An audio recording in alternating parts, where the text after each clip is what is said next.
If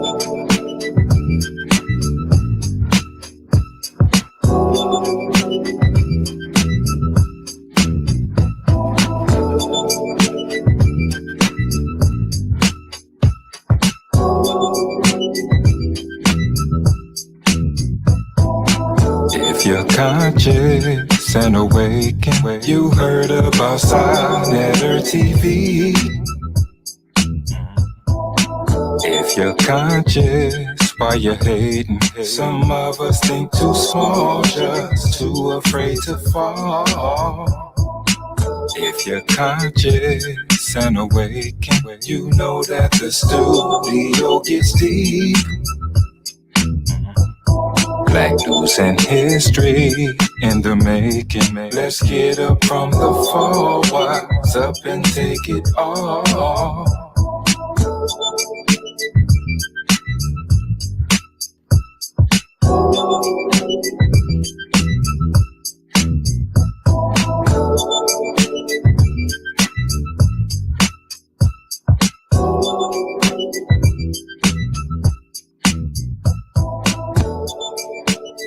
All right, peace and black power, family. Welcome to another Sonnetta TV House of Consciousness production.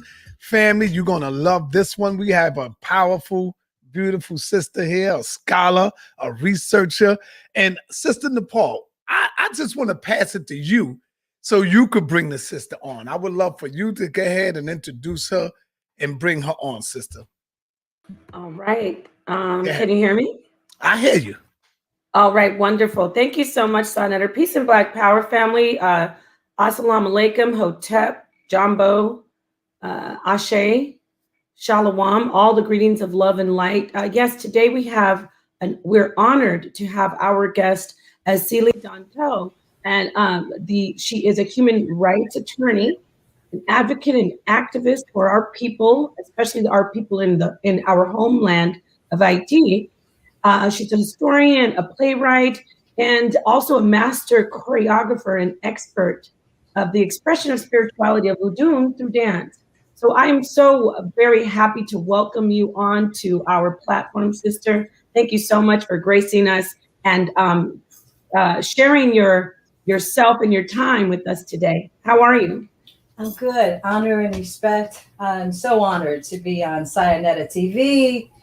And to see you, Sister Napah. So thank you so much for having us and for being in solidarity, actually, with the struggle, the perennial struggle for liberation of the people of Haiti. So my name is Èzili Dantò, which is representation of the vibration of the warrior mother. She is the archetype that quickened the Haitian warriors in 1791, after 300 years of enslavement, to start the Haitian Revolution. And she called me here in 2004 to start the Free Haiti movement when the European decided that on our bicentennial, on the 200th anniversary of Haiti, that they would come back and re-enslave us. And that's what I'm here to talk to you guys about. Oh, wow. Thank you so much for being here. Can you talk to us about that? You mentioned that you're named after the Law, who is, if I'm not mistaken, the national law of the country. Is that correct? Yes. Women are the backbone of Haiti's economy, even though you're never going to hear that from the colonial narrative. So that's why there are certain words that are associated with Free Haiti, and one of them is we do the non-colonial narrative. So most of what people hear about Haiti, even its name, for instance, let's start there, right?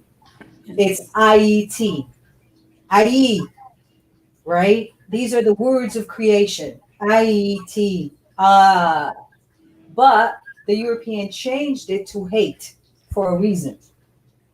So instead of IET, they call it Haiti. So same thing with Èzili Dantò. Èzili Dantò is sort of for your audience to understand what it represents to IET. It is the representation sort of out of the Congo, it's the pétrole loi. It's the irreducible essence of our ancestors going back to the beginning of time, the feminine energy and the feminine mother, warrior mother, sort of justice, ma'at. And I was called in 2004, but I started back in 1994. So I was born in Haiti, and I went back as a lawyer for the first democratically elected president, Jean-Bertrand Aristide, in 1994. So I've been out here for 27 years. And they tell me that the Free Haiti hashtag has now gone viral. That's 17 years of work. But even now, they're trying to smother our voice. That's why I'm so happy. And I must thank Professor Small, who made the connection with Sayonetta. Thank you, Professor Small, so much. You know how much I love you. They're trying to destroy our voice. They're trying to make Free Haiti about Black on Black crime. See, that's the thing about imperialism. They always shift their stuff to the Black violent Haitian, the Black violent Haitians. So not only do they change the pronunciations of our name, but they also change the fact that they're not neutral. And everything, absolutely everything you see going on in Haiti is created by the core group of ambassadors. And those core group of ambassadors are led by the United States and by a white woman named Michelle Sisson. I say their names. I've had 6 assassination attempts. When the ancestors want me to go, I will go. But until then, I stand and we fight. And words are so important. So IET, that's the name. This is what we do. So 17 years ago, we started the Free Haiti. I say it because people don't know, but those who know me, I always, it's IET, the Free Haiti movement. Libérez Haiti, which it's AYITI. But at this moment, it's been 17 years. For me, it's been 27 years since 1994. And it was the U.S. ambassador who kicked me out of Haiti. I'm the head of something called the Haitian Lawyers Leadership Network. And that's a network of lawyers that I put together for the president at that time to institutionalize the rule of law. But the rule of law is constantly destroyed by our enemy. Excuse me, did you just say they kicked you out of Haiti? Yes, they did. How can they do that? That's your homeland. So you're saying that they could just kick you out of your own homeland? Yes. And send you where? Like wherever you choose to go? I actually have a point. When are you going back to Connecticut? I have a poem on it. So I have a piece called Red, Black, and Moonlight. So what happened was when I got to IET as the lawyer for the president, at that time I was also on the National Bar Association. I was the task force chairperson, and that's the Black Lawyers Association. And that they had at that time 17,000 lawyers. So when I came with that behind me, they were like so surprised because they're so used to the house Negroes. A lot of 80% of the Haitian diaspora are pretty much house Negroes. They just work in the grid and they participate in the imperialism. So they had expected that an educated Haitian would come and would work for them. And I said, no, I don't work for white people. Certainly not. I don't do it in America, so I'm not going to come to Dessalines' land. Dessalines is Haiti's founding father, not Toussaint Louverture. I teach that. We teach that.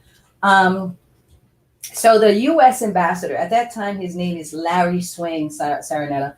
And what they did was they said that if I stayed in Haiti and represented the president of Haiti, I was messing up their aid to Haiti, that they wouldn't give aid to Haiti. Yeah, damn, that's crazy. Talk to us a little more about the series of, talk to us more about the red, black, and moonlight. Yeah, the red, black, and moonlight. Yeah. Which you titled on your series. Talk to us about that. Yes. So you'll notice in all my videos, red and black is always somewhere there. The Haitian Revolution started on August 14th, 1791. We are the people of the sun. At that point in time, we are more likely to be cosmologically connected to our ancestral DNA quickening, and most revolutions around August. So that's when it started. The reason why, when I saw what was going on in Haiti and I saw how different it was than what I was learning in the books, I wanted the ancestors to open up a road for me, to show me how to enter this fight, to give voice to them. And they gave me Red, Black, and Moonlight. And it's been a lifetime. That was 27 years ago, 30 years ago. It's been a lifetime of trying to figure out, because they don't speak in words. They gave me these textures. And I've spent a lifetime wondering, figuring out, and writing poetry from my inside about what moonlight is, especially to women. To me as a Black woman, what it meant, because those were the textures they essentially told me to bring forth. So I bring forth moonlight, which after many, many years, I can interpret today as tomorrow's sunlight. I bring forth black. That is, in ancient times, if you look at most of the African nations, their name was black. Sudan means black, Ethiopia means black, Kemet means black. But what does that mean? And it means warriorship. And I learned this from our founding father, Jean-Jacques Dessalines. And the women of the Haitian Revolution, like Grand Guiton, Grand Toya, Défilé, Marie-Jeanne, these are the names that you will never hear. But without those women and what they did, they were red, black, and moonlight. They, for instance, Jean-Jacques Dessalines, the warrior who beat Rochambeau's troops and Napoleon's troops, and he's the greatest hero to us that ever lived. The flag that he created was red and black. Like, when I got all those messages, I didn't, I ended up putting them all together. But yes. So the real Haitian flag is red and black, and it means liberty or death. You see all these integrated Negroes with other things going around, which is the mulatto sons of France who killed Dessalines. That's their flag, blue and red. But it's really difficult to come into this fight with the mental colonizations of your people. And so it's taking me years of pushing through to just get to here for them to move towards that flag. They still haven't moved toward that flag. They still haven't changed their names. Every Haitian has some Frenchman on their body. There's Jean-Pierre, Marie this, and it's all. And Dessalines said that at the Act of Independence on January 1st, 1804, Jean-Jacques Dessalines said that we have fought for 13 years. We have given them barbarity for barbarity. We did not turn the other cheek. He beat the most sadistic general. His name was Rochambeau.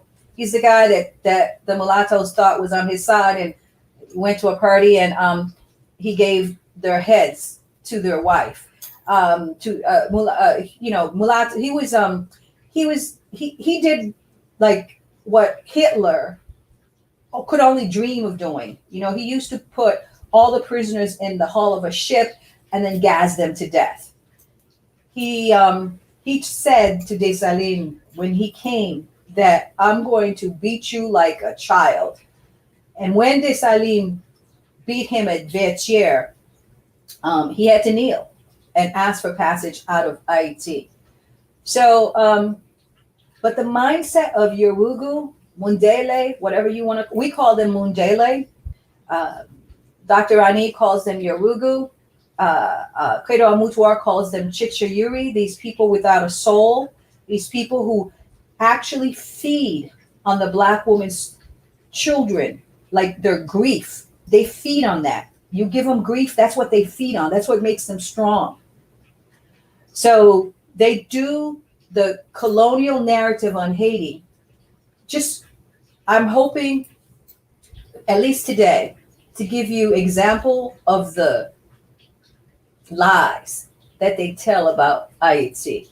So Red, Black, and Moonlight, you guys can find some of it online. You can find, I traveled with it for 10 years, all over the world, it came out as poetry. And then I had to figure it out. So that's what Red, Black, and Moonlight is. Like, let me see. Haiti.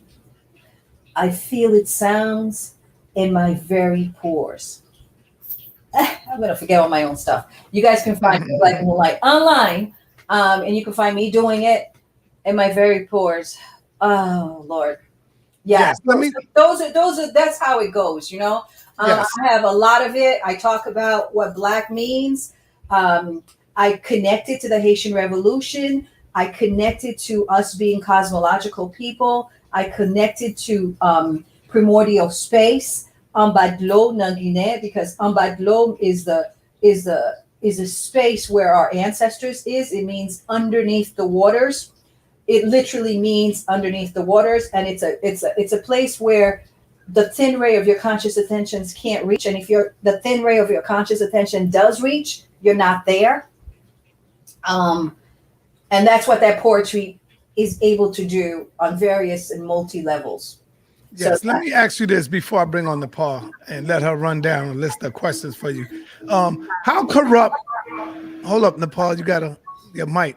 How corrupt is the UN when it comes to committing crimes against Haiti?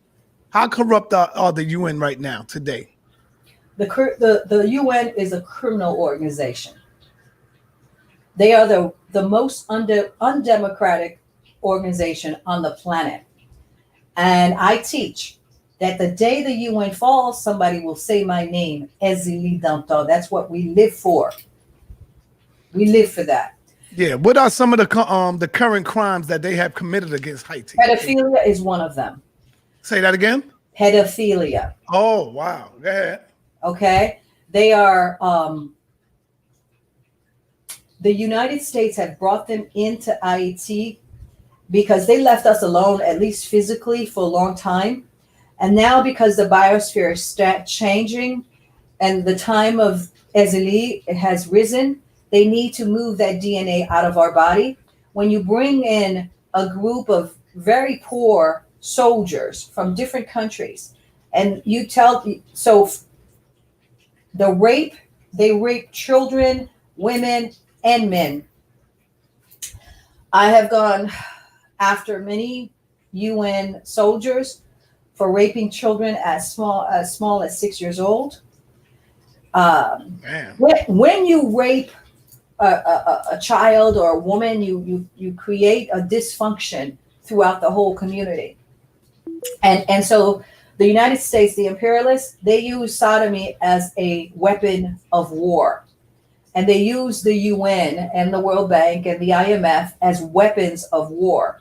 So they'll put a black face up front, and then the UNs will be in the back. But I'll give you a couple examples of UN atrocities in Haiti. The UN came in 2004. Instead of helping the democratically elected president, they brought in a Boca Raton UN regime with someone whose name is Gerald Latour. He was just in Boca Raton, totally destroyed our constitution because you're supposed to be a Haitian living in Haiti to be head of Haiti, but they just brought him in, and he helped kill between 14 to 20,000 Haitians who fought back. I'll say his name, one of the greatest heroes, black males of the 21st century. His name is Emmanuel Dread Wilmer. He took up arms against the UN in 2004. I say his name. They ended up killing him on July 5th. after 17 months, 2006, by dropping bombs into his sleeping community. And we celebrate international solidarity with all freedom fighter in the name of Dreadwood Mayor every July 6th to celebrate the sacrifice that he made for us, because he took up arms and he only fought to stop the UN from killing people in his community. That's the first one. The UN, and when they killed Dreadwood Mayor, the UN expanded something like 22,000 rounds of gunfire on an unarmed community. And they killed like children that were sleeping in bed. Nobody has ever said anything. Damn. Free Haiti has stayed here for a long, long time, dealing with a lot of this death. 1, 2, in terms of their rape, you can go, your audience can go on my, YouTube channel. You can go down, I don't know what year, but to the point that the UN has left behind tens of thousands of what we call UN babies. So they went to give us democracy. They ended up raping our children and our women. And today we have pedophilia all over the world. I mean, all over that space. Children are hurting children. Rape is a endemic, and it's because this is what they brought to us. So I have a petition out here that I delivered to the UN for the babies that were left behind, to mothers who are already poor, and now they have to raise these biracial children in a Black nation. So they're visibly different. They're the children of, let's say, Brazilians, Chileans, Nepalese, so on and so forth. Okay, the last thing I can say about the UN, there's so much to say, but the most egregious, besides killing Haitians, throwing out this narrative that they're here to give us democracy and bringing us dictatorship, they have killed between 10 to 30,000 people with cholera. Haiti never had cholera before. So the UN came in and they didn't know, they were not potty trained. They dumped their feces into our river and it went all over Haiti. At that time, I was trying so hard to get some solidarity with people, to bring in a case for what they're doing right now with COVID, right? They tell you have to have contact tracing for a contaminable disease. Well, they didn't do that. They said it was Haitians that were diseased. The UN was like denying that they brought us cholera. And so that cholera, they say, has killed 10,000 Haitians that the UN has brought. And when you bring this thing, you destroy the women's and the men's agriculture. You destroy so much. And so that's what they did. And they still haven't provided justice or reparation for that. So what you have to understand, these people that are saying they're bringing us justice, there's about 195 nations in the world, and 5 at the UN have veto power over all those nations. That's not democratic.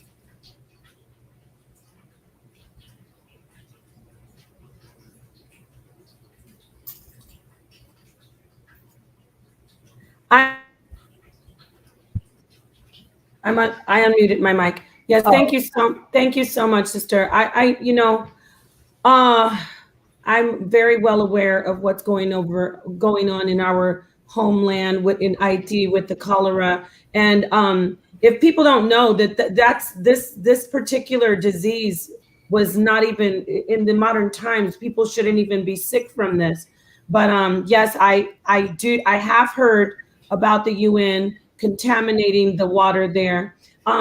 Before we go any further and speak about, which we will continue to talk about the Free Haiti movement and the atrocities, but I want you as a historian to take us back to to educate the family of the great the majesty of our land back at home in Haiti. Tell the family about the land and what has happened as far as it being the first republic in the whole so-called New World. Can you give us some info? Because we always hear, oh, even the president was like, oh, it's an SHIT hole, and oh, the people are so poor there. Can you please share with the family the richness of the land just for a moment, please? I will. Thank you so much for asking me that. So the reason the United States is in Haiti and it's creating these death squads, bringing us all of this mess to confuse the people, is because of the sacred land that it is. So besides being the place in the so-called New World of the European, where liberty was first put into application, besides being the place that did what the Nazarene never even thought to do, what the Abrahamic religions never even dreamed of doing, which was like say that slavery is immoral and should be illegal. Besides all of that, Haiti is a portal. The European know it. The Jesuits have been studying it forever. There are places that you can go into Haiti and then you find yourself someplace else, but they don't actually have the DNA to get through. So that's why a lot of these voodooists are colonized and used. That's one of the reasons why the Europeans always taking blood tests. There's so much in Haiti that they want to suppress. So I urge all of you, I tell the history of Haiti in 6 yearly teach-ins. I've been doing it since we began Free Haiti. So in each of those teach-ins, as you know, sister, fall on a really important cosmological date for Haiti in terms of our achievements. So if you want to know about Bois-Caïman, the Vodun ceremony led by the irreducible essence of the warrior mother, Èzili Dantò, represented by an African woman descendant out of the Congo, a descendant of Queen Nzinga. All of that stuff has been perverted in Haiti. When you talk about Bois-Caïman and stuff, they're still converted that to the Virgin Mary, not Èzili Dantò. So if you go to Haiti and some of these fairy tales, they still show you the Virgin Mary. That's my work, and that's what I try to do and change, right? To give voice to Èzili Dantò for this century. So the United States has built its 4th largest embassy in the world in tiny Haiti. Just to give you an example of how important Haiti is and what you will never hear from any of these embedded colonial media people, right? So when I say it's 4th largest embassy in the world, most Americans know how important China is to the United States, how important, Afghanistan and Germany and these places. So Haiti's 4th after that. Largest embassy. They paid billions of dollars to do it on the bicentennial after the coup d'etat. So there's about more than 1,000 economic hitmen in Haiti, creating all these narratives and stories. And in these narratives and stories, they continually tell you that Haiti is violent, Haiti is has no resources and has no leadership. Let me go at all those 3. So in 2004, when the United States came into Haiti, our violence rate was, according to them, their own figures, 5.4, 5.6 per 100,000 people. That's in 2004, 2006. The more the white man stays next to my people, my men, the more violent they get. So today our violence rate has doubled. So it's now 13 to 100,000. But what does that mean compared to other Caribbean nations, sister? Other Caribbean nations like Jamaica. You all go to Jamaica, right? Okay. Jamaica has 4 times more violence right now than Haiti. 4 times more. But go into any media, they're going to tell you Haiti this, Haiti that, Haiti this. The murder rate in Jamaica right now is 46 per 100,000. The murder rate in Haiti is 13 per 100,000. And before the Chichiyui came, it was 5.6 over 100,000. But so those are lies. They'll also tell you that Haiti has no trees because they only film the dirt, the bareness. A lie. Haiti's forest cover is the same as the United States of America. It's greater than Germany, greater than Green Ireland, and greater than France. Look it up. The most often told lie about Haiti. So everything they're telling you, you all know, you're metaphysicians, right? Is to create the reality of it. So 2004, they said we were violent and the UN had to come in to help us out with our violence. And so they killed people. And today the men, a lot of them are bought off and very, very violent.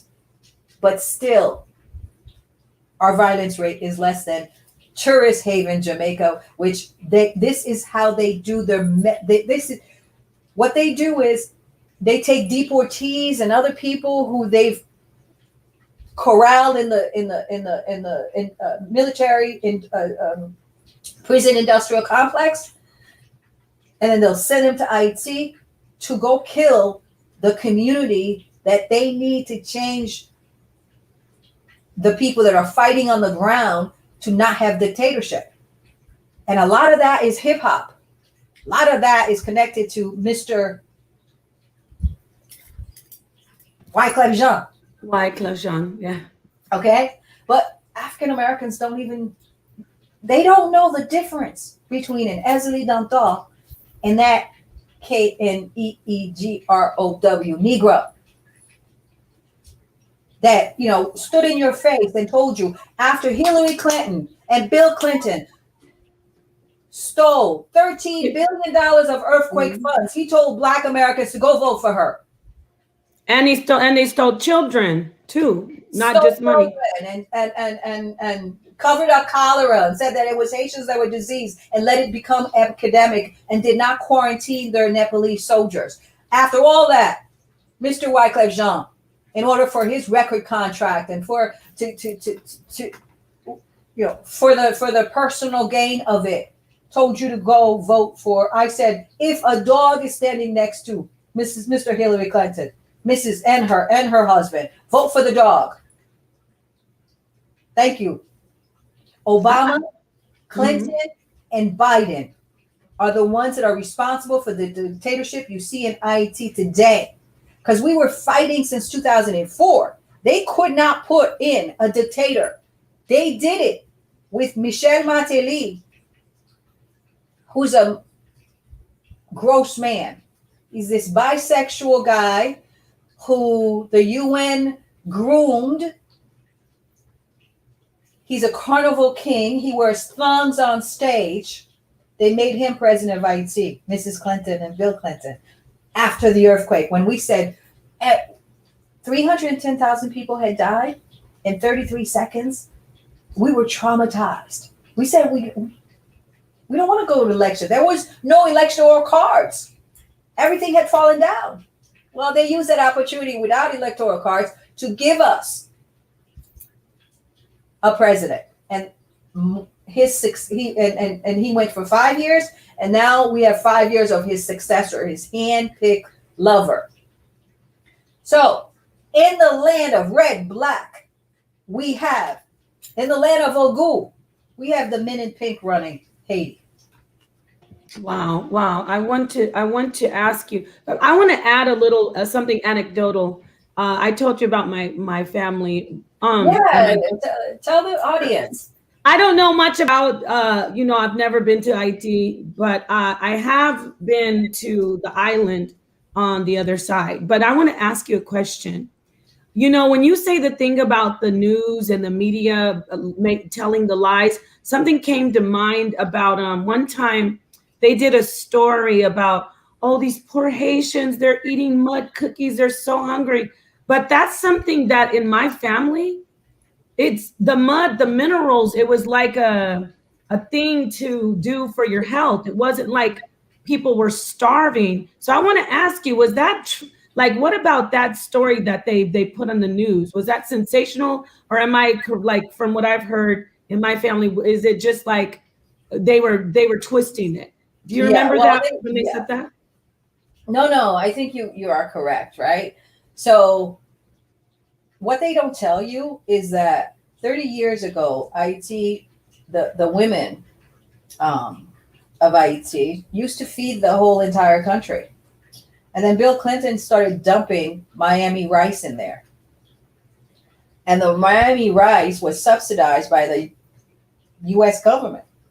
And the merchants could not, they could not compete with this rice that was just being dumped into. And so that they went to market, their rice was more expensive than the one that was dumped. So then Haitians started eating that non-nutritious crap, right, from Miami, as opposed to their organic rice, right? They're eating the one where they have to, I don't know, bleach it back with something and then put the nutrients back in it. And that's what Miami rice is. So they gave that up because we think somehow that what the white man brings is better. So yes, Harvard, if you look it up, I think it's on one of my websites. Haiti is the oldest landmass in the Americas. So the very limestone has nutrients in it you can't find anywhere else. When people are sick, they take off their shoes, they put their bare foot inside the dirt and get healed. There are pharmaceutical companies now using Haitian dirt to make anesthesia and other, they call it super antibiotic. Just look it up. Yeah, I believe it. I believe Okay? it. And Super 100%. antibiotic they're making out of Haitian dirt. But the Haitians who are treating themselves with the best that they have to demonize them. Exactly. I want to ask you something else. Now, everybody's heard about Black Panther, and it was so popular around the world. And the fictional vibranium. Talk to the family about the real vibranium, which is not called vibranium. That's only in in IT, please. Yeah, in our land, it is our land. Remember, this Eileen said, this space here is for every Black person in the world. That's what scares Chicha Yuri. I want your audience to understand this. Forget about these totally Europeanized Negroes. This land, he said, is for every Black person who is being terrorized anyplace else in the world. And if you step your foot there, this is what he did. Like in doing, we got our independence in 1804. So they started to put out an ad in American papers and said to all the ship captains, we will pay you $40 a head to bring your cargo to Haiti instead of bringing it to South Carolina, North Carolina, and those places. And then soon as they stepped off of that boat, they were free. That's what we did. And we had gone through 13 years of war and they had taken everything from us. You all know that we ended up having to pay France an independence debt. We paid them reparations for losing us as slaves. And it took us 122 years to pay that. Wow. So Did I answer your question? Oh, yes, you did. And I want to ask you more. This is so wonderful. Because so many of our people, my doorbell, they don't know how important it is to commemorate Vertier. They don't know how important it is what took place with our people in Haiti.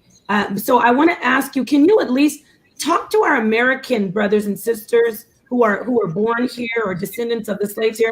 Talk to them about how horrific slavery was in the motherland of Haiti, please. Oh, absolutely. And I will. I want to say that iridium, which the sister asked me about, is a extraterrestrial material. So when I saw like Avatar or Black Panther, and they said millions of years ago, an asteroid or meteors like hit Pangea, and so that's what we have in Haiti. That's why they built their largest embassy in Haiti, because we have mountains of iridium, which is an extraterrestrial material that comes. It's the remains of an asteroid that landed in Haiti millions of years ago. Okay. And so that iridium is what they use to go to outer space, because the Chichayuri European, they actually had seen who we are in outer space. And so now they're trying to do all kinds of things, because they're just crazy and insane. But iridium is like what you saw that they talked about in Avatar. It exists. Okay. And we have mountains after mountains. The reason why they have to occupy us is because they've been taking out that iridium. So there are Haitians who lived next to a mountain, and now that mountain no longer exists. They come in and they take it. The iridium, which is, like I said, they use iridium because it's so heat resistant, right? Because an asteroid, right, fell out of outer space. And we think that's what, broke up the Pangea, broke up the mass of lands. And remember, I always say too, that we have evidence that we lived in this planet 135 million years ago. There are edifices in Haiti, we writings that looks like the writings of the ancient Ethiopians and Kemet. So that's what they're doing, right? They're studying, they're carting out, and then the cover is they're giving us elections, democracy, UN order, charity, and those are all covers for what they're doing behind the scene. There's a group of Haitians, they're middlemen. That's why, I'd love to have this conversation to ADOS about immigrants. They bring in Arabs. And I have pictures of them, of the Arab billionaires of the Caribbeans. They live in Haiti, but you'll never hear that. So hope I answered that question. Talk to us about, sister, please talk to us also about, because why Clef Jean came to mind for some reason when you said they bring in the Arabs. He did some interview a while ago. I can't remember, but he was like, oh, the people of Haiti are so ignorant or uneducated. Talk to us about land ownership there and things like that. Can you relate that to the people? I can, and I love your questions. Wonderful questions. It shows me that you are truly a sister who have done more than most in terms of not listening to the colonial media about Haiti.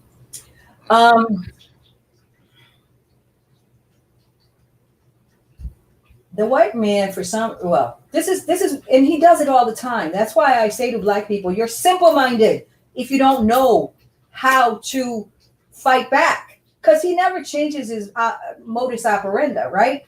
So if he wants to co-opt you, he'll bring a brother in front of you, right? Because you're going to think that, that's one of yours, and and won't be, what Obama was to us, right? The supreme head of white supremacy who essentially left slave markets in Libya and gave us Michel Martelly in Haiti. We're simple-minded, essentially, and I studied that for a long, long time, trying to figure out what is wrong with us as a people.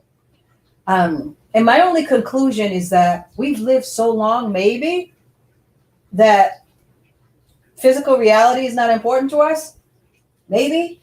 That's my only answer. Otherwise, I find a lot of us so simple-minded that I think sometimes maybe it's like the runt of the litter that the ancestors left here, and I'm lost and I shouldn't be here. But yeah, Wycliffe Jean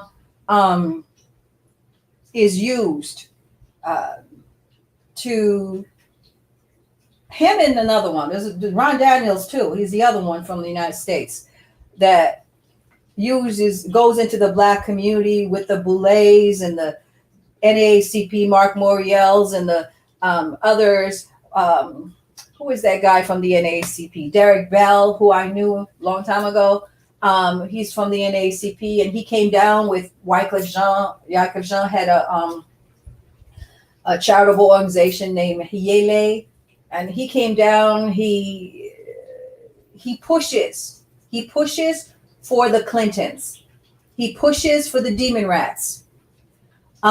He's a typical demon rat plantation Negro, like most Black Americans. That's what he is. That's what they are. Because it's easier. It's really easier to be that than to fight. Because you get the rewards, you get Hollywood, you get the Clive Davis record deal, and you could do whatever the hell you want to Lauryn Hill, and no Black man's gonna say no. That's who that Negro is.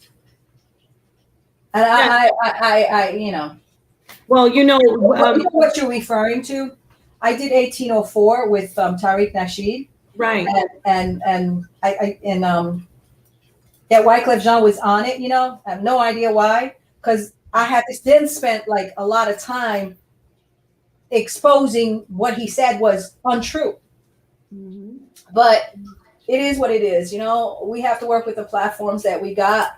And I thank Mr. Nasheed for even having the courage to put me on. But that Negro just didn't know what he was talking about. He said two things that I'm always saying he's wrong about. He said in 1804 that Haitians live on $2 a day. That's just a colonial line. Okay, Haitians have land. They grow their damn food. Okay, there are less than. He's talking about the wage workers in Haiti, right? The wage workers there's like 13 million Haitians, right? The wage workers are about 100,000. That's it. They're the ones living less than two. They're the wage workers. Most of the others are hustlers on the streets in the informal economy, right? Doing things that eventually made me become a lawyer and put him where he is. But he's going to just make as if they don't exist. He said something else. I forgot what. He said that he was running for president and they didn't let him be president because he was an artist. Yeah. The guy who became a president was a Carnival King artist. I remember that. I want to ask you this too. I would be remiss to not fully get into the connection, the spiritual, if I didn't say this to you or ask you, especially your name. You're wonderful. You are, I feel all the spirit of your name and who, the Law that you represent, and your timeless beauty. Oh, by the way, I love who you are. So I want to talk to you about the spiritual strength of our people there. What is the difference between, and this question has been asked before, what is the difference between the revolution, the successful revolution in Haiti in 1791? What's the difference with their success compared to the Christian-based, I'm sure there were revolutions like the Nat Turner revolution here in the States. And you know where I'm going, I think, because I'm asking you to talk about the power of the ancestors, the spirit of the voodoo. Can you talk to us about that? How that empowered them even more, especially with your name and the force that's behind it. Can you speak on that, please? Yeah. Yes. Thank you for asking the question. And I really, really, really appreciate your energy, sister. So nice to meet a descendant of Èzili Dantò, right? That's what we are, right? We carry her energy.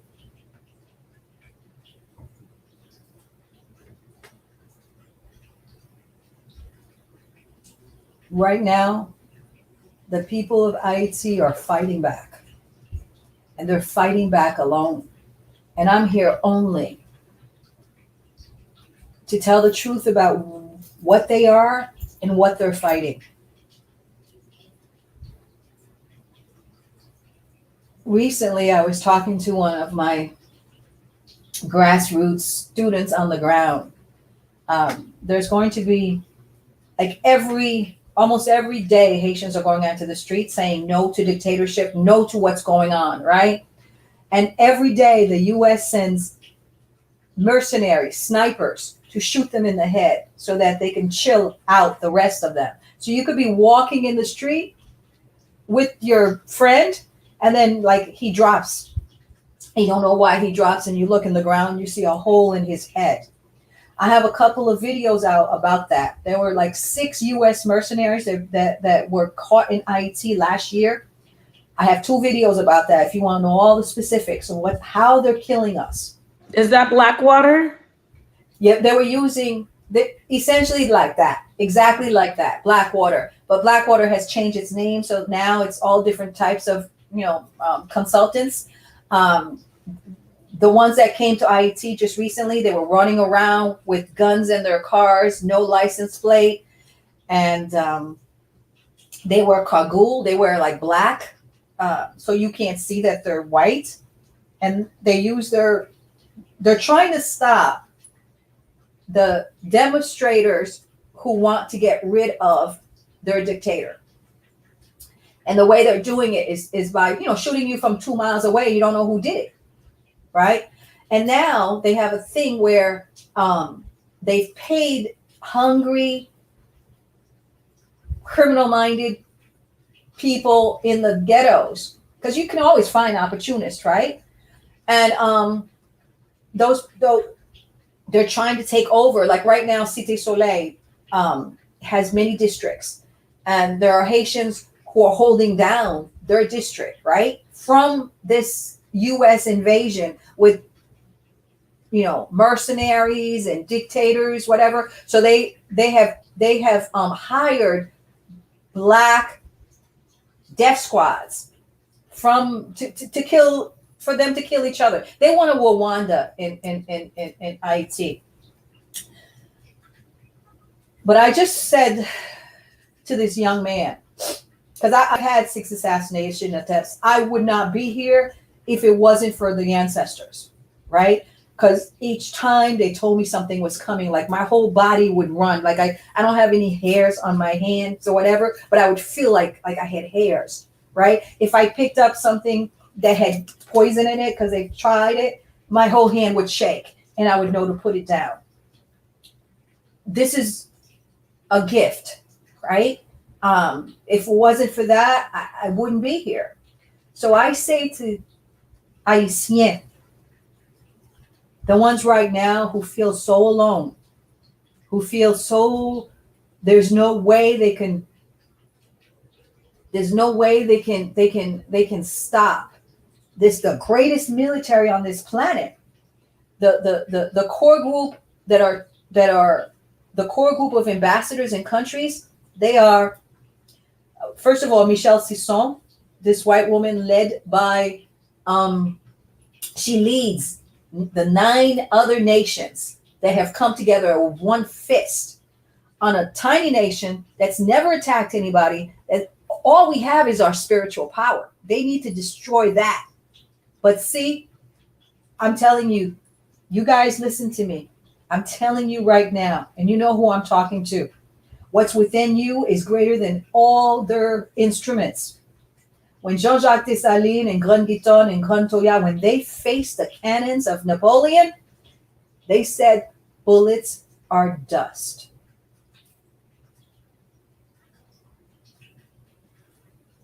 I felt, and I too felt the spirit. When you know that feeling, we can only explain it as like goosebumps, but it's the spirit. I wanna say this to you. This is so important that the family hears you, because you're speaking so much through facts, but you're telling stuff that some people out there, it sounds so, they can't wrap their, what I'm trying to say, a lot of our people refuse or reject the spirit. They reject their power. And what you just said, how our ancestors, how our people stood up and said, your bullets are dust. That's so powerful. Thank you. And they moved cannons. Children were moving cannons. How did they do that? We have lost so much of what we are. Yes. All right. Yes. We used to be able to speak to each other mind to mind, didn't need language. Yes. And there are certain veterans in Haiti that still do that. And I say, rise, Haiti. The whole world is waiting for you. And I'm only here to represent what we are, that you will never see on the planet anywhere. So the only thing you're going to see is they're trying to take free Haiti and make it about black on black crime, kidnappings, and the corruption. But the corruption in Haiti comes from this core group. Michel Sisson, the ambassador of Haiti, I curse you and all your descendants from now to the end of time. Leave my people alone. The countries that are destroying Haiti, and Biden, we already know what he is. Biden was with Obama when they put dictatorship in Haiti using the earthquake. They collected $13 billion at the UN. They left Haiti with nothing. Well, I know we're going. I just want to ask a question real quick, because okay. she mentioned something, and I want to harpen back on that. Okay. She talked about Napoleon. Napoleon sent tens of thousands of troops from Europe to Hispaniola to fight our people. In your opinion, why couldn't they still win, even though they still had more guns than us, and they still lost? In your opinion? Yes. And Rochambeau kneeled. He kneeled. That's why they had to come back 200 years later. And you know what the French army called itself in 2004 when they came back? Rochambeau, because they can never forget it. I say, too bad, France. There is nothing you can do to kill this revolution. It's done. Wow. I'm going to answer your question very specifically because I want all my people to hear this. And Sayonetta, thank you for asking it. Why did we win? This is for all of you. Africans who are listening to me right now, going through exactly what Haiti is going through. Folks in the United States of America going through here, what this depopulation that they're doing that we make as if we don't see. You know, they call it, well, anyways, it's gene therapy, but they call it something else. I don't want to mess up your channel, so let me not say the word. All right. When Toussaint Louverture, Jean-Jacques Dessalines, and Henri Christophe, they stood on this mountain. They had been fighting since 1794, and you know there was all kinds of fights way before that, Macandal and so on. We've been fighting since they came into our space. And I want to remember to say, in the name of Nat Turner, and his mother was Haitian. All right. So they stood on that mountain and they look out. They had won their freedom. They had beat, because we beat 3 nations and a U.S. embargo, right? They had beat the French first, then they beat the Spanish, and then they beat 50,000 English troops. And then Napoleon came. And Napoleon thought that he was just going to squash these little gnats. He sent 50,000 troops too. 20,000 he sent to New Orleans, because at that time there was 13 U.S. colonies, and he controlled the Louisiana territories, a great half of the United States. And he was going to beat the Haitians and then take his 20,000 troops and his 30,000 troops and go take care of taking over the United States. All right, so 50,000 troops, he put 30 in the Louisiana territories, and then he sent the other to Haiti. When they got here, and Toussaint and all the generals and all the women and men stood there on that hill, and as far as they could see, there were ships that had come to re-enslave them. In the 6 years or so when they were free, and then all the other islands were enslaved. And there was a route where even Jamaicans and other people were coming to Haiti. So they were scared. So this is the answer, people. Dessalines said, Christophe Christophe was a great builder. He built the Citadel, which is like a fort that can hold like 20,000 people. He built that. The Citadel is still out here, right? Now they tell us we can't even build tents, and we need Sean Penn to show us how to build a tent. We built the Citadel. Okay. So he said, go in. I'm saying this on many levels, my people. He said, we have to burn the port cities, and go inside. That's what he said. And that's what they did. And that's what I'm saying to you now. Whatever you're seeing, Haitian, the ones that are in Haiti right now that are going out into the streets, burn the port cities. Forget what your eyes say. Go inside and issue from there. But they physically burnt the port cities, and he said, because he had built all of these like wonderful houses, and these were people who had been enslaved, so they liked having a little bit of luxury. He said, you can't have that. If you sit here and you fight for your house, for your children, for your luxury, you will lose. Dessalines told all his children, if they capture you, I can't ransom you out. He said, liberty, or we will all die anyways. So let's die on our feet, not our knees. And I'm saying that again. Liberty, my people, my black people. Black means warriorship. Remember that.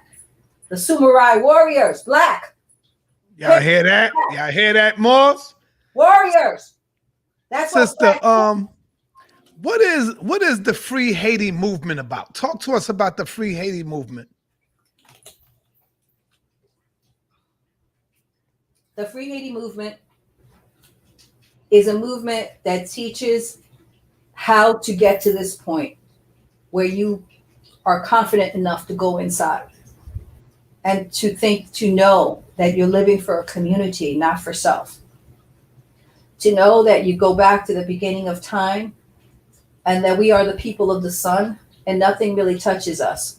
And what we create here. So how do I do that? What we do is we have what I realized was that the European was using his psychology to further, like Neely Fuller says, he uses every level of activity to destroy us, to brainwash us, to program us into robots.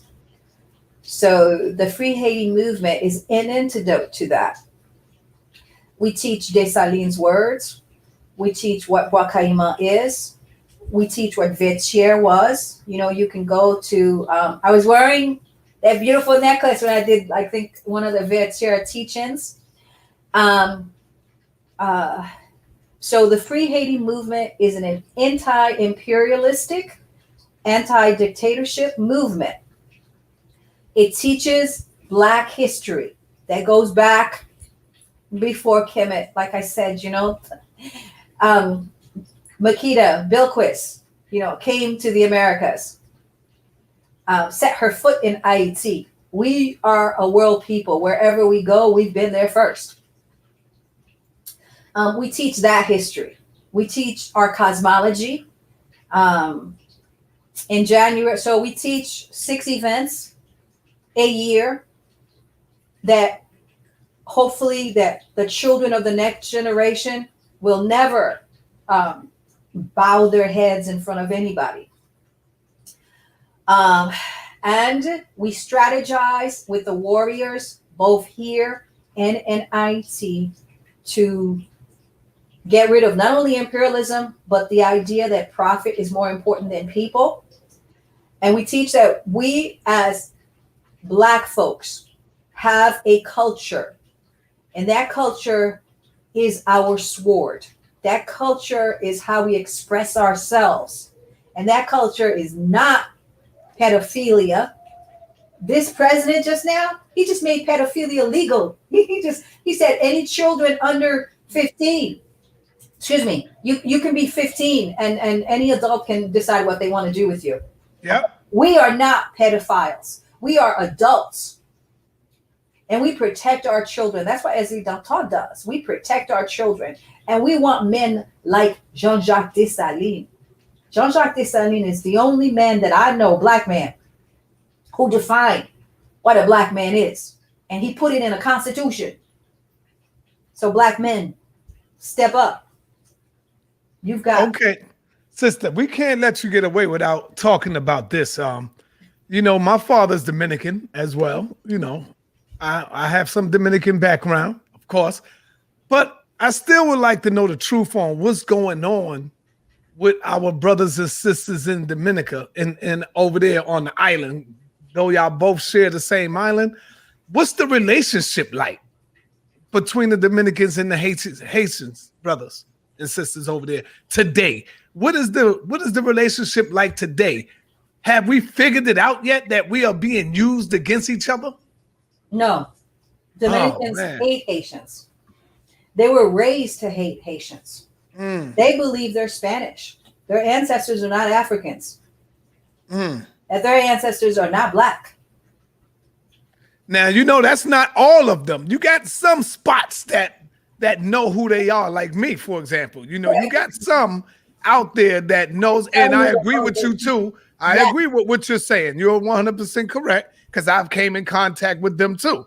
So yes, go ahead, finish. No, but essentially it's like the way we look at Free Haiti looks at the Dominican Republic. It's like the South won the war. If you were in America, that's what they are. They are on our borders to contain the Black Revolution because they don't believe themselves to be Black, even though they're Haitians. Right? The whole island, when we won our independence, Dessalines didn't just say, oh, hey, listen, I'm going to go to Latin America. And he did, to liberate Latin American countries, but I'm not going to liberate here, right next to me. No, those, they tell lies. The European loves to lie. You'll know that. You teach their story, right? So when the Haitian Revolution happened, there were two parts of the island. One was Spanish, one was French. And when that pedophile bringer of doom, Columbus, had gotten to Haiti in 1492, and he saw these beautiful women that looks like my sister right here. And also they look like you. You're gorgeous. And the only thing he could think of was, oh, I got to rape that. I got to sodomize that. What kind of mind does that? That was their mindset. And that's what they did. So the first resistor, her name is Queen Anakawona, woman. She fought because her brother, Kaonabo, had been killed. So we've been fighting since. Ana Kaonabo, all of them.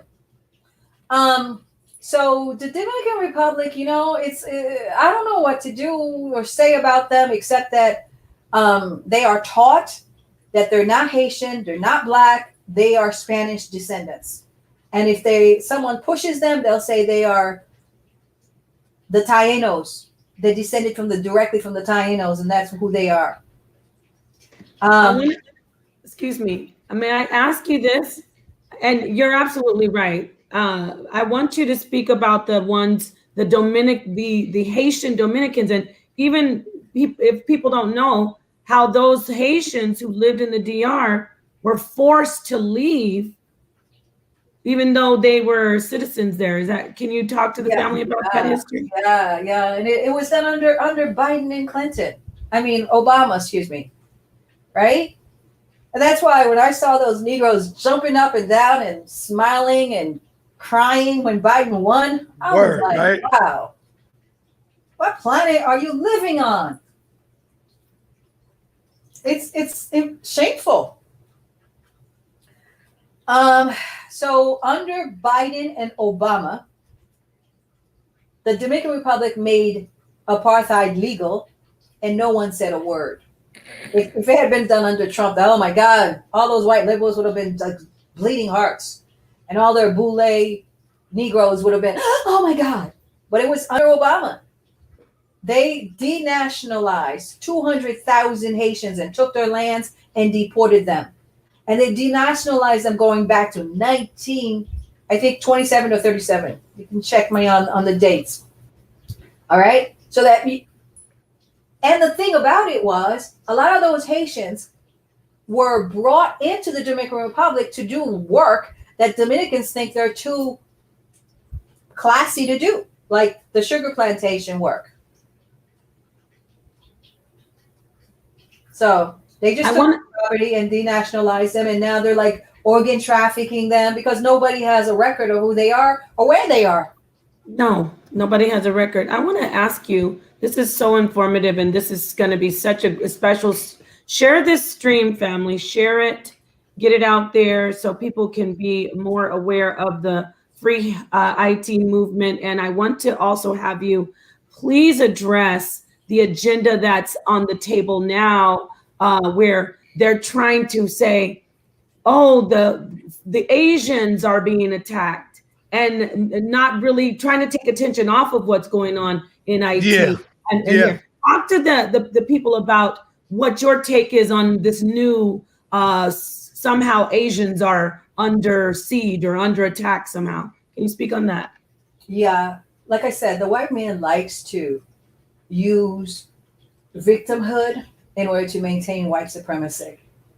And he'll use any victimhood. He'll go or she'll go to a South Carolina church and stand there with some Black women who just lost their their children, to get a vote. I mean, Hillary Clinton did it. Biden did it. And now that they don't have Trump, they need a victimhood thing going. And so they can't really talk about why Black people are not taking this vaccine or shouldn't be taking it. They need another topic. Exactly. But every little crisis they throw at us, we think it doesn't have the same theme behind it. It always says their domination behind it. Dr. Henry Clark said it. There is not one thing the white man does that's not about domination. Right. Not one. So why you have all these people being killed everywhere in the world, Mm-hmm. Not to de-minimize that there are some crazy folks out here, but the United States is literally wiping out an entire nation in IT, and you don't hear anything about it. Exactly. They're sending mercenaries to kill people who never hurt anybody. They're demonizing a country that doesn't manufacture weapons. Where did those weapons come from that got into those ghettos for people who are kidnapping and so forth? Who owns the port?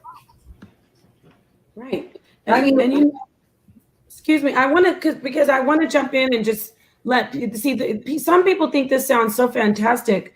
This is actually happening.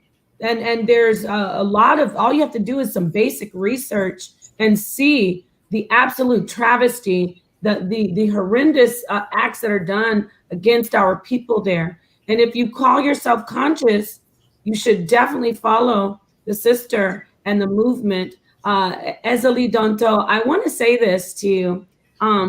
Senator stepped away, and I think he might want to open up the phone line so people could speak to you and ask you questions. But I want to say, you know, you mentioned more than once that you want the UN to be taken down, and when the UN does come down, you want us to say your name. mm-hmm. And I think that is so profound because, yes, of course, your name will be spoken as Èzili Dantò, but it's also the spirit that will be behind it. So yeah, that's beautiful. And that's what I'm saying when I say that. Yes. Because, Yes. sister, there's something at the UN called the World Health Organization. That organization is responsible for the infertility of Black women all over the world. That organization is responsible for the destruction of our medical health. Haitian women, for instance, are the most experimented on women on the planet. They have the highest cervical cancer rate right now because when they were, before the pill, for instance, 60 years ago was, approved, they experimented on Haitian women because they had no defense. So yeah, we want that organization gone. They hurt children. They work, Bill Gates funds the UN for the pharmaceutical company and whatever he wants, and so does the Rockefellers. And these people have no political office. So yeah, the UN will fall. Yes. It's going to go and it's going to fall in the name of all Black women. Yes, because we're going to have a voice. Yes, thank you. And when you speak about the World Health Organization, when you heard the sisters say that they always put one of us in the front or use us, the head of the World Health Organization is an African. So, That's what they do. So that's exactly what they do. I'm going to share something. You can go ahead and get people to, I don't know if you can. No. When Senator comes back in, he will, but go ahead. Please share your screen. You know how to do the screen share at the bottom. You just click share. Yeah, I'm going to do that. I'm going to share my screen with you guys just so I can share screen. And Senator, would you like to open the phone line for a couple of calls so people can ask some questions to the sister quickly? While she's sharing, that'd be good. Yeah, I want to do that. Thank you so much, Keith. All right, family, you already know what it is. The phone lines is now open. Y'all can call in. Y'all should know the number by now.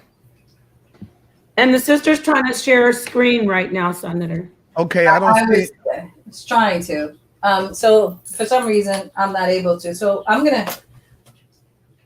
I don't know if you can... At the bottom of your screen, you'll see it says mute, stop cam, and it also says share screen. Like share. It's just okay. I do see it. For some reason, it doesn't. So, but for those who are looking, I don't know if you can see this. Some of it. The next time we'll go on Zoom if you're more comfortable with Zoom. Yeah, I'm very comfortable with Zoom, but no. This is because I have a lot of things. But what I was going to say. As we wait for people to come in. Yes, we got somebody in now. Peace and Black Power family. What's your name and where you calling from? Yeah, what's up, sir? My name is Will, calling from Brooklyn, New York. All right. Do you have a question? Yeah. So earlier, I want to say, hi to the sister, your co-host, and the guest. Earlier, she mentioned something about Haitians having the Frenchman's last name. So I'm wondering what names should the Haitians take if they decide to change their last name? Also, I had a question concerning being that the U.S. have their military over there in Haiti. Is there any way they could get them out of there, whether it's politically or and that's it. That's it. Okay, thank you. You can hang up and listen to the response. All right, thank you. All right. Thank you, Max Bird, for the question. Cheers. We have a history, and I think that, when you're a child, you do what you were taught. When you become an adult, you become responsible for what you put out in the world. In order to be responsible, you have to come from something. So we have so many heroes out here in our history. Mine's came from the energy that I am already. We have for instance, we have Ogu, right? That's a male energy of warriorship. I'd like to see some Ogus out here. We have healers like Simbi Glo. We have Aida Wedo. There are names of energies that are out here that comes from our culture. There are names of the warriors out here. But really, to recreate yourself, it has to come from you. It has to come from something that connects to you. But if you, somehow connect to Pierre and he's an enslaver and you're into his genocide, then that's what you're going to carry. But I say look for what you are and give it a name. Beautiful. Because you have what it's called, I forgot what it's called, omen nomen. You live up to your name, the spirit.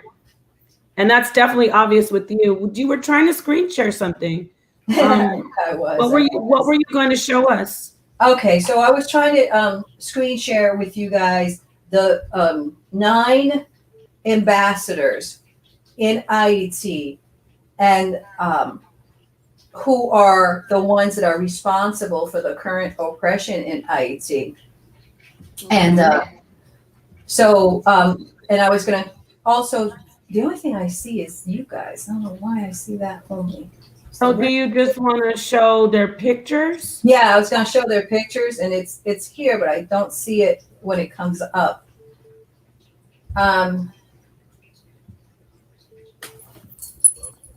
So that's what I was going to try to share you. So those 9 ambassadors, I told you what countries they're on. You guys go to my website, which is my name, Èzili Dantò, or you can just put Èzili Dantò lawyer and put the core group and put images, and you get all their pictures.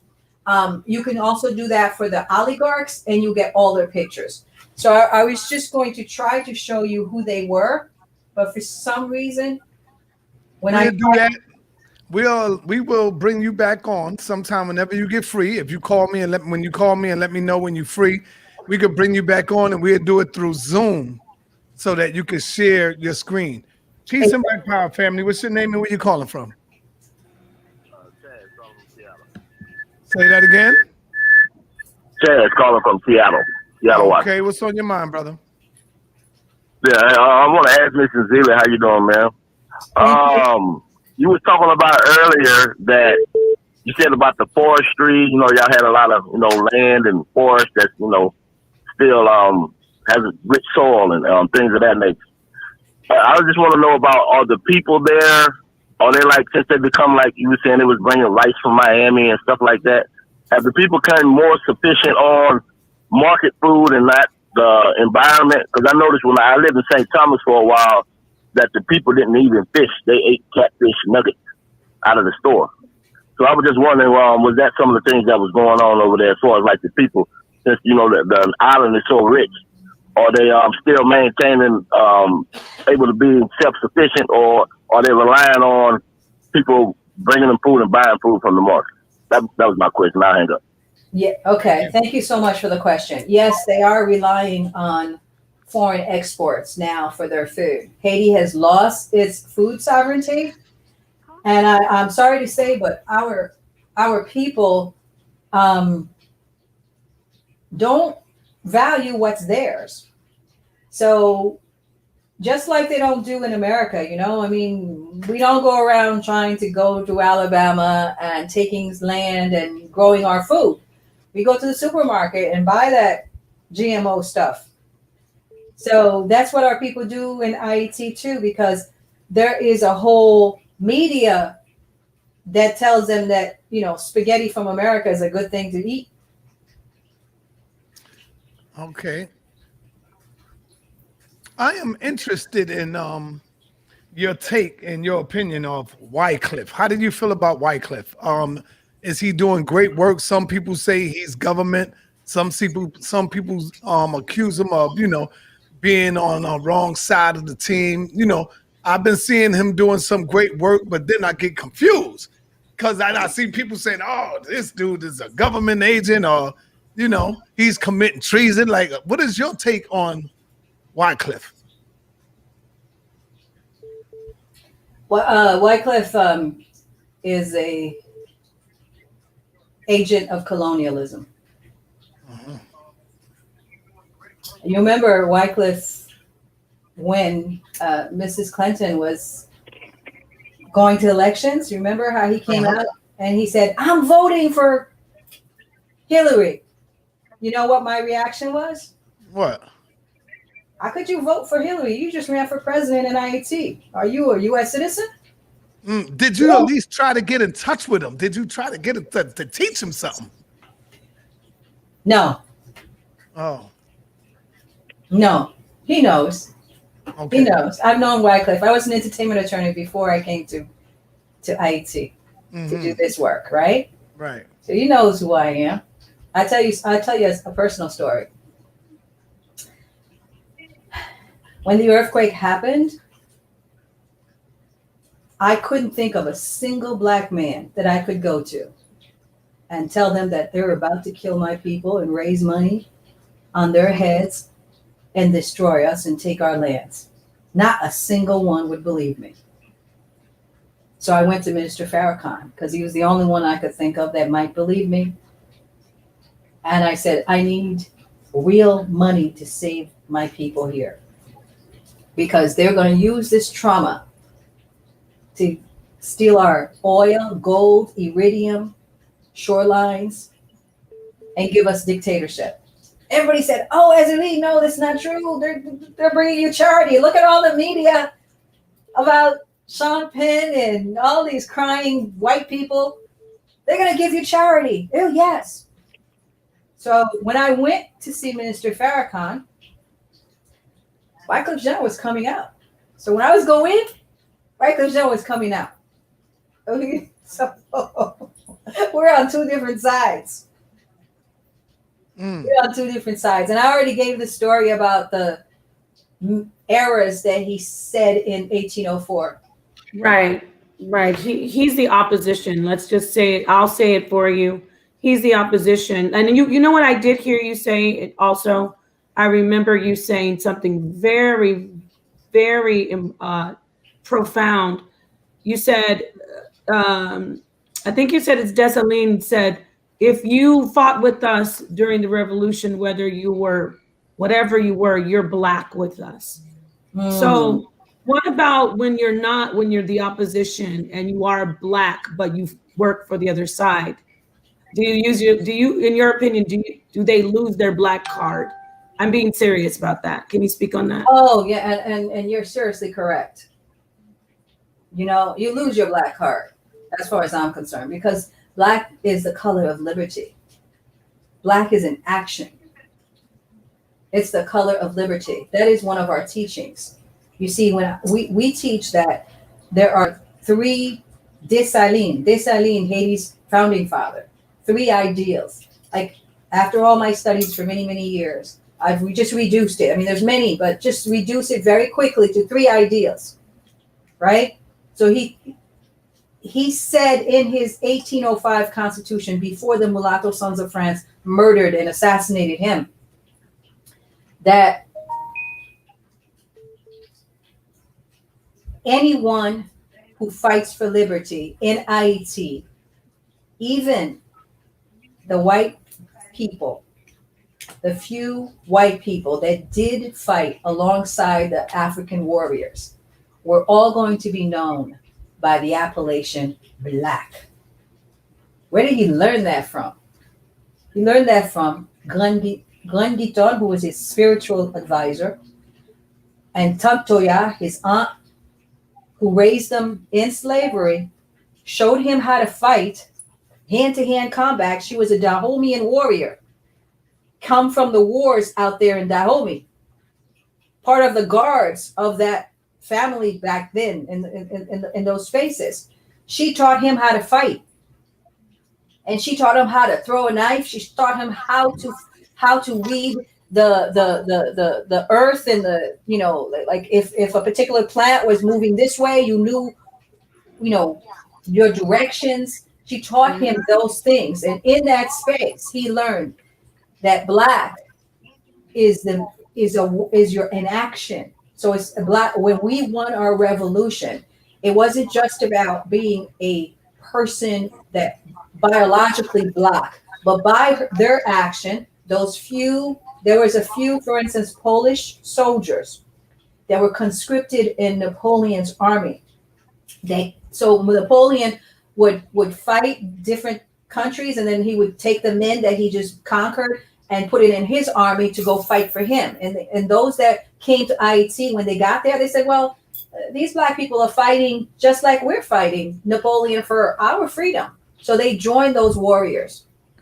And so when we became free, see, white people won't tell you this. They tell you that Jean-Jacques Dessalines was a brutal guy who killed all the white people. But no, those who fought with him, he made them Black, defined them as citizens of Haiti, and all citizens of Haiti are Black. Just look it up, people. Look up the 1805 Haitian Constitution. Look it up right now. What they also did is, like I said, that Constitution defined what a man was.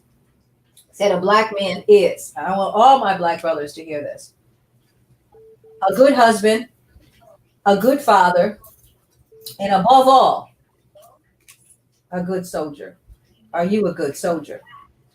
That's the question. All right, moving along, because we got a couple of more minutes before I come on with my next guest. You already know we got Zion Lex and Infadisi coming up.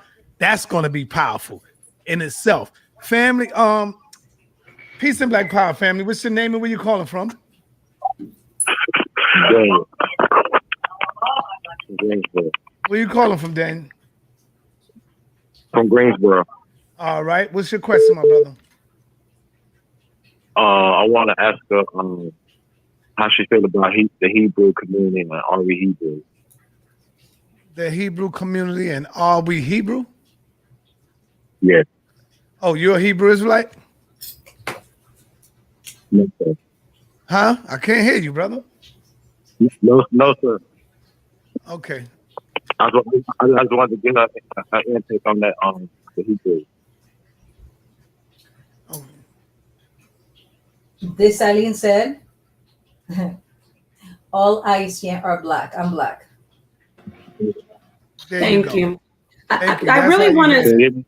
Yes. Excuse thank me, you, brother. Real quick. I'm not going to take long on this, but since people always want to bring up the Hebrew, somehow they want to fit Hebrew in. Please excuse that, sister. But I do, since he did bring up Hebrew, I want to talk about the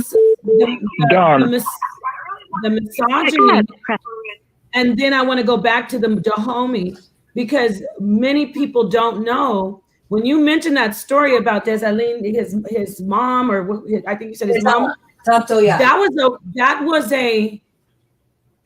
was a female army of warriors. Yeah. So those are women warriors. Just go ahead and elaborate. Yeah. I mean, see, patriarchy destroys what we are and were and creates this. They're pederasty anyways. They're all into those Roman soldiers with no clothes. And that's what they are about. They all want to be Black women. So I concur. I don't got nothing else to say. All right. Peace and Black Power family. What's your name? Where you calling from? Hello, sir. Yes, peace. What's your name? Where you calling from? I'm calling from Canada, though. Okay, what's your name? Yeah, name is Don. All right, Don. What's your question, sir? The question I would like to ask you asked a question earlier about the Dominican and Haitians, right? Mm-hmm. So I was kind of confused a little bit. I would like to ask you, what does she think about the 1818 and 1843? President Boyer. So he used to be in control where Dominican Republic used to be under Haiti for 21, probably 23 years, right? You're breaking up a little bit, brother. We can't hear you clear. No, can you hear me now? Yes. So I would like Èzili Dantò. So I would like to ask you a question. What did happen during 1818 and 1843? Yeah, what do you want to know about that? So basically, the Haitian president used to govern Dominican and Haiti at the same time. And he turned the prison, he turned the school from the Dominican Republic to prison. And that's the major problem that's going on between Haiti and Dominican. You see so many things towards the Haitians. She's not mentioning about that. She's not talking about that. I would like her to kind of like go a little bit deeper. You know what I mean? Give the audience and let them know what happened exactly during 1818 and 1843. Well, you know, we ain't got that much time to go in. Maybe on the next interview we can do that to go deeper. Because I only got a couple of more minutes to go because I got to get ready for the next show. So yeah, and let me just go very quickly. Yes, go ahead, sister. Excuse me, Sayonara. I said before that when we won that Haitian Revolution in 1804, we controlled the entire island. There is a mythology going around that Haiti invaded Dominican Republic, and the Dominican Republic in 1842, 1843 gained their independence from Haiti. That's the mythology. What the United States and the European powers, because France never accepted that they lost. So there was a French soldier there. There was another, they were all trying to get back the island. And in 1842, just like right in 2010, there was an earthquake that brought us to this dictatorship we're doing now. In 1842, back then, there was an earthquake. And the Haitians were so destroyed by that earthquake that the Spanish took the opportunity to take that island over again. And that's why the Dominican Republic exists. All right. So without any further ado, we're going to allow you to close out, my sister, and hopefully you could be back with us sometime. Hit me up on the line and let me know when you are free. We could probably do it next week, Saturday again, and we'll do it on Zoom where you can show your presentation absolutely to the world. Thank you so much. The people love it. They hitting me up telling me, man, about time we got a real scholar, a sister that's on here going in. So yes, talk to us, brother. Sister, close out for us. I'm going to, and I say thank you to all of your audience. Thank you so much for listening, and just take those lessons because our ancestors are here. They're just waiting for you to host them. Sister, thank you so much. You had such educated questions. I'm so proud of you. And Sayonara, thank you for your platform, for what you do, what you've been doing for years. I appreciate it. I want to just ask everyone. I was going to show you, but some reason. But anyways, very quickly, if you can see some of this, that those two women, there you see the American flag, that's Michelle Sisson. The other one is the UN woman. They're white women killing my people, okay? And they got to go. The Haitian, you will see in all of the various demonstrations, there's a sign that talks about these two white women. That's why I say to the white females talking to me about solidarity, come get these people out of my face first. And you see these men from they're the mafia of Haiti. These Lebanese, Israelis, they own 98% of Haiti's income and economy. The only aid that Haitians get is the remittances, $3 billion from the Haitian diaspora. They're bringing pedophilia, rape, and corruption to us. That's not what we are. So I just want you to understand that's not what we are. And Haitians are fighting back, but they're fighting back alone. And my job as the person who coordinates and creates Free Haiti is to try to get solidarity with other Black people. Remember, I told you what Black means. I just want the warriors. The other ones, please stay away. I know we only 5 to 1% are going to change this world. I'm looking for those 5 to 1% Ogu and Dantò. Mother warrior, father warrior. That's what Free Haiti is. And when you see our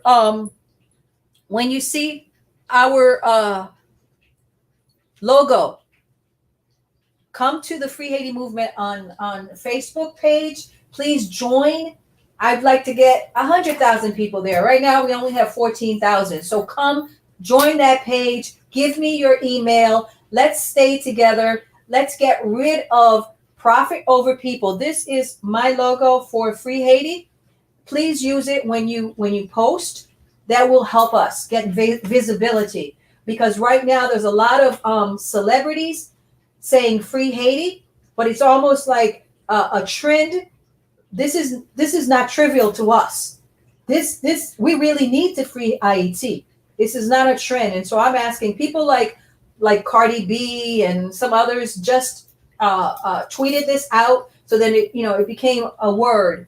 I just want you all to know that people are dying, and there are Black males that are fighting for their very community's life, and they're actually fighting folks that are sponsored by the UN and these two white women to come and kill them so that they can maintain dictatorship and change the constitution and just continue to take our iridium, our oil. We have more oil. You know that Venezuela has oil, and that's why they want Venezuela.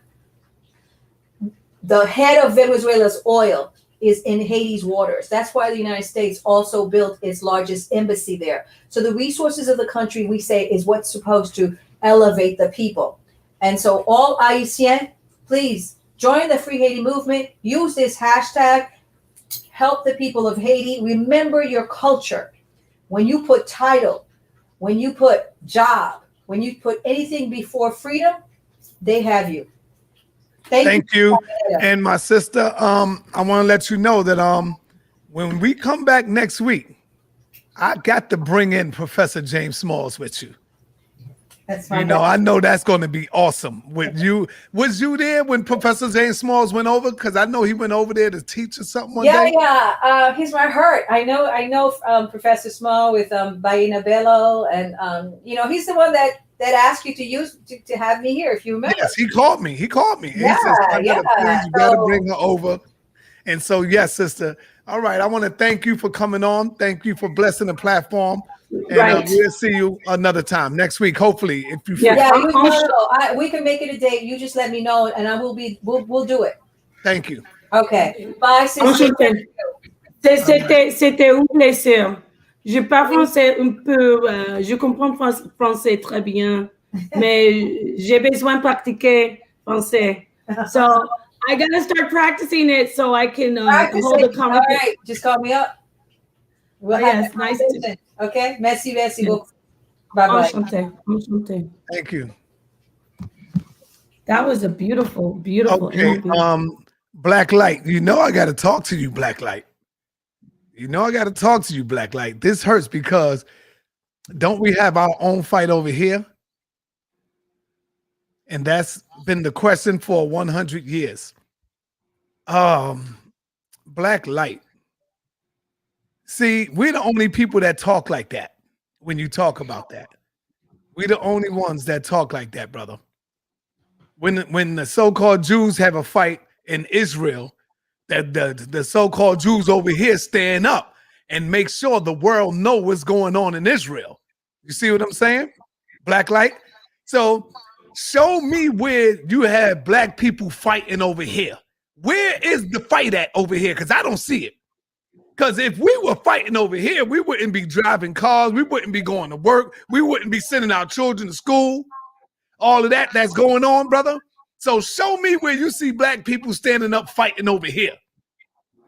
We might come out and protest, but I don't see no goddamn fight.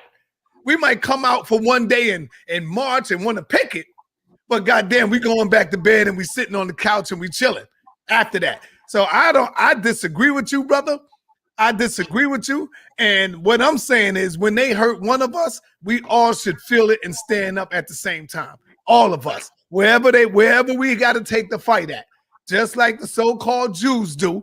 Like you let something happen to them anywhere in the world, they're going to come by the numbers and stand up and make the world know about it.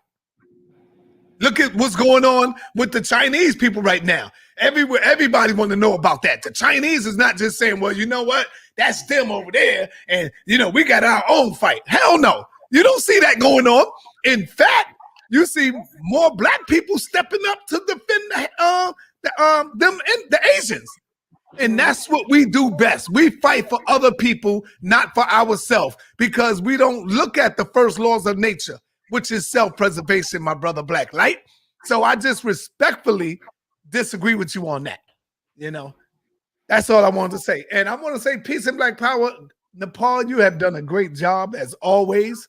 You know, that's why I brought you on. I said, I got to bring on the queen, you know, and you have done a great job. That was a beautiful interview. You know, it was easy because it touches home, and it really should touch home for anyone, even if you don't have roots on the island of Hispaniola. Like the sister said, she's very powerful. She does have the warrior spirit of the Loa that she has named herself after, and we should all listen to her. You got to share this video. We have to stop living in a bubble.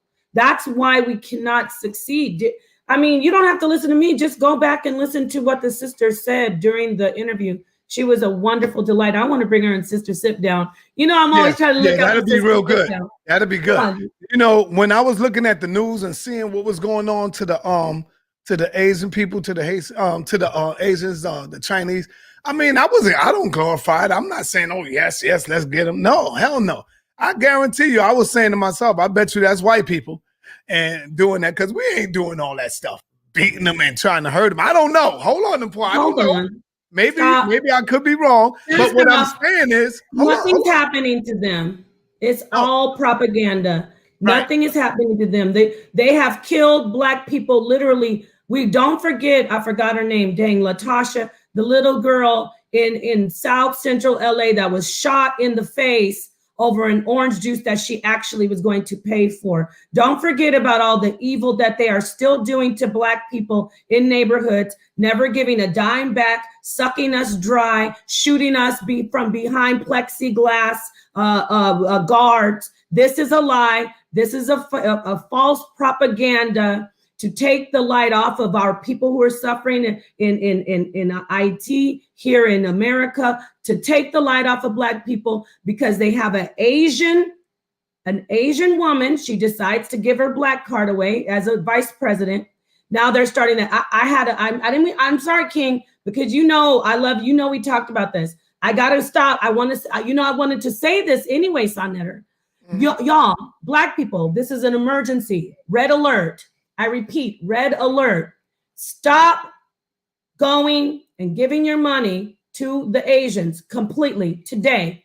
Do not go get your nails done there. Do not go eat their Chinese food. That's already nasty anyway.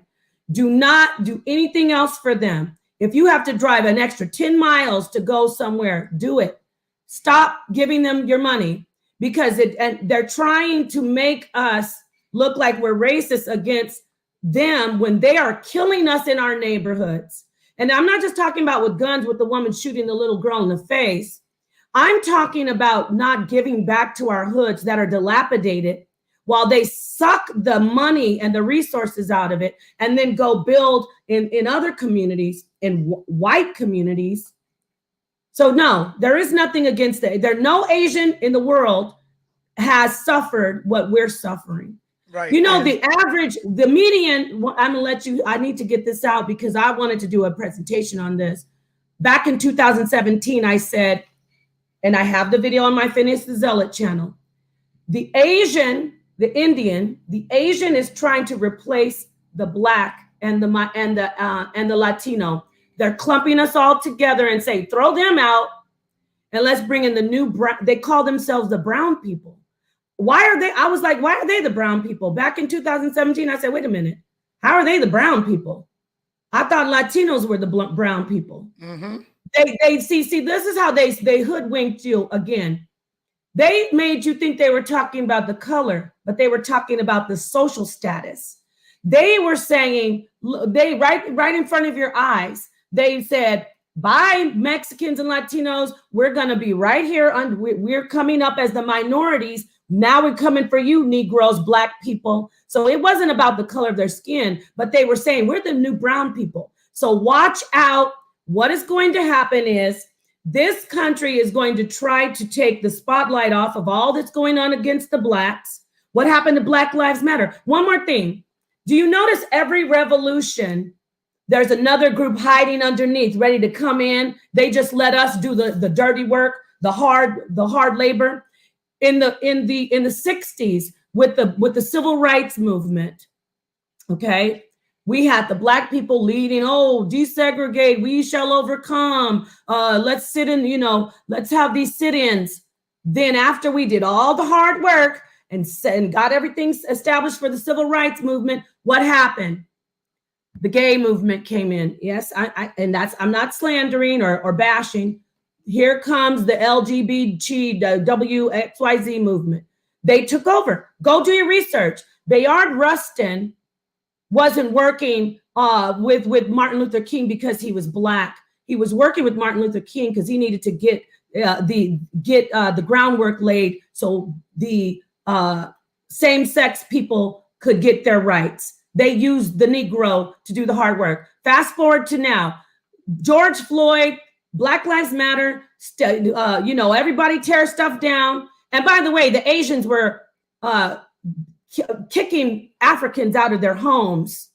They had the audacity to kick Africans out of their homes when COVID-19 hit. Kicked them out of their homes. No, you're not going to tell that was just recently. You will not tell us that Asians are discriminated against. One last point. Do your research. As I was saying, the Indians, they're Asians. See, listen, y'all. They think they're smart. I'm telling you. It's not about the Chinese, the Vietnamese, the Koreans. It's about the Eastern Indian. Check. It's about the Pakistani. Check. The average income of the Eastern Indian and the Pakistani is $89,000 and $90,000 a year. The average family income, $90,000. They are trying to have especially the Eastern Indian take us over, and you Negroes won't be able to say another thing, because what they'll say is, I don't know why you Black people are complaining. Look at these poor downtrodden Asians. They're even using the Koreans and the Japanese and the Chinese and the Vietnamese to get the Eastern Asian in as the top minority. Black people, abandon ship. Do not shop at anything Asian. I mean it. It's time. We've been saying it for years. Y'all we're going to be swimming in our own blood soon. You heard the sister just now. You think that won't happen to us? You think that it's just only happening on the island of Haiti, of Hispaniola, in that country? No, we're going to be swimming in our own blood, and we'll be looking stupid because we're going to fall for the okie dokie. No Asian in this United States of America is discriminated against. One last thing, that white man who went and killed all those Asian women, First off, that was a psyop. But even if you don't want to believe that, those were massage parlors. And he was an incel. No telling what happened to him. He was thinking he was in love with them. Nobody said that they should have massage parlors. And let's talk real. Let's talk real. I challenge someone to say that I'm being racist against Asians. Most of those places that are massage parlors are sex trafficking hubs. Check. Now what? Come at me with that Asian stuff. No Asians are discriminated against. No, they're not. All right, I'm sorry. I feel very strongly about that. Anyway, I love you, King. I took over a little bit, but go ahead, Sonetter, go ahead. You know that this is something I really feel strongly about because we've spoken about it. So anybody out there saying, dang, she just took over. Bang, bang,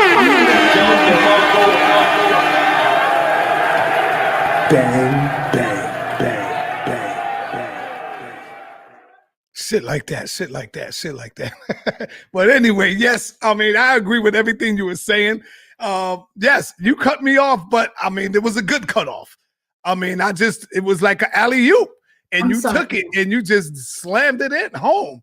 I appreciate that because I was going to say, now they got a sense of what we've been going through for so long. Just a little bit of it, because like you said, all of this is just a psyops. You know, I agree with you 100%, but I got to get out of here before the time comes. I got Zion on his way and Infidisi on his way. I got to make my run to the store because I know once this is up, I'm not going out after that. I'm going to relax. All right. Peace and Black Power. Thank everybody. Thank y'all for the donations. Even though I didn't get nobody to throw up on the big screen today. You know, thank you, my brother. Appreciate that. All right. So we out of here. Peace and Black Power, family. We out.